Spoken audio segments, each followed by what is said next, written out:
Hey guys, how you doing? Hopefully you're doing okay. I'm going to start off by giving you a thorough overview of the case here, of the article, of this dreadful incident. There is a link in the description, and I do need to give you a trigger warning. This involves child murder, the murder of a 1-year-old boy. His 2-year-old brother is also in critical condition. We pray for his full recovery. Let me tell you about what happened. If I understand correctly, this happened last Tuesday in California, in an area called Ukiah, which is about 2 hours drive northwest of San Francisco, so in California. And essentially, this scumbag here, Edward Two Feathers Steele, and his girlfriend, on Tuesday of last week, very early in the morning, 2 o'clock, 3 o'clock in the morning or such, they were having a domestic incident. Police were called out. Subsequently, the mother of the two boys was arrested. The mother claimed that her children were in a motel about 5 miles away from the location that she was arrested, and she was taken away. And seemingly, the boyfriend, this scumbag here, assumed guardianship of the two boys. However, the following day in the afternoon, there were concerns about the whereabouts of the two boys. So they were seen, this scumbag and the two boys were seen walking down a road in the area, and then they were missing. There was some concerns for them. A passerby noticed a 2-year-old walking along the train tracks. They approached the 2-year-old. They called 911.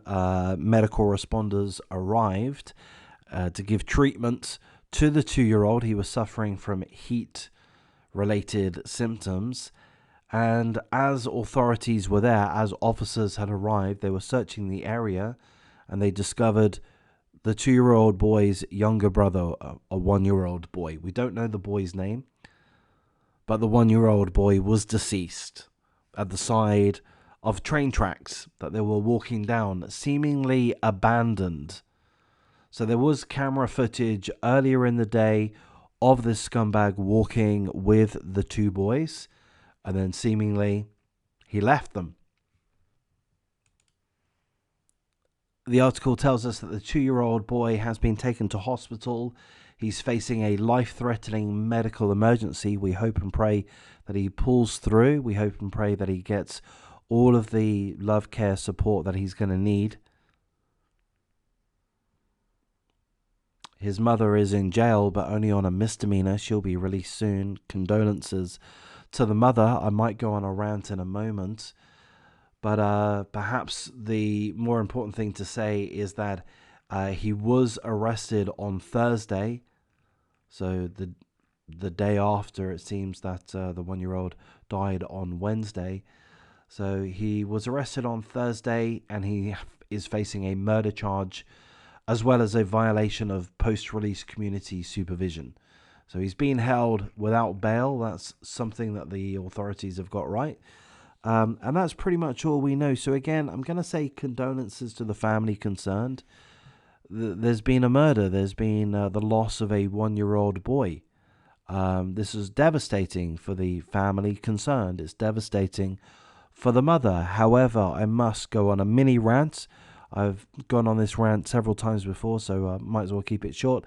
We have to point some level of blame towards the mother, okay? Not so much about the domestic violence incident. I mean, that's not great, but in regards to having anything to do with this scumbag in the first place, take one look at him. You know, I'm pointing to his neck. You might have noticed that he has a very large neck, but he also has very large lettering tattoos on his neck. So what does that mean? It means he's a gang member. How do I know he's a gang member? Does everyone that has a tattoo on their neck be a gang member? No, probably not. But, you know, let's just be real about things. Let's just apply common sense. This is a gangbanger. He's a criminal. You know, you're not going to get too many jobs, and, you know, in this world, in this society that we live in the West, we kind of need to get jobs, don't we? So we need to follow certain protocols, certain social norms in order to secure jobs. We're all aware of this. This is common sense. This is not hidden knowledge or something. And this guy at some point in his life decided, you know what, I'm not really going to focus about getting a job.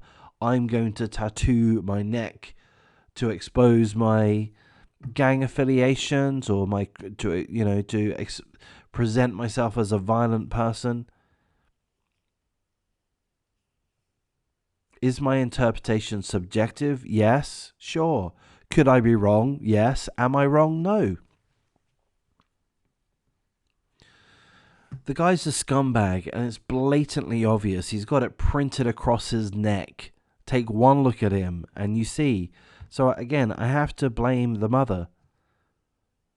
I guarantee this guy has got a litany of, he's a career criminal. I guarantee it. We know that.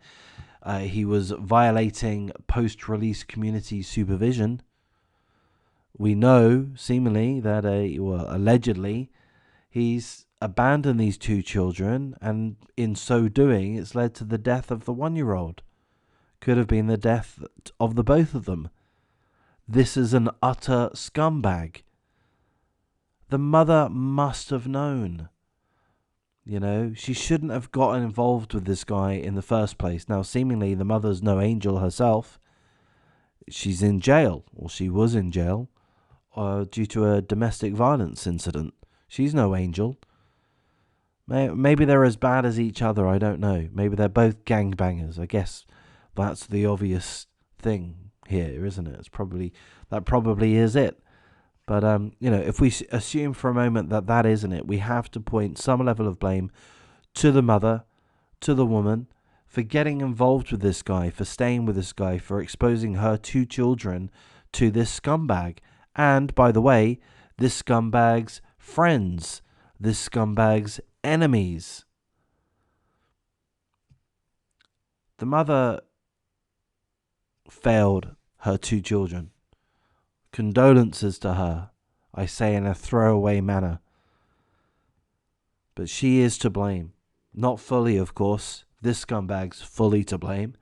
And we hope that he gets convicted. We hope that he gets life in jail or the death penalty. I'm sorry, I'm a little bit too tired to double check if California has the death penalty.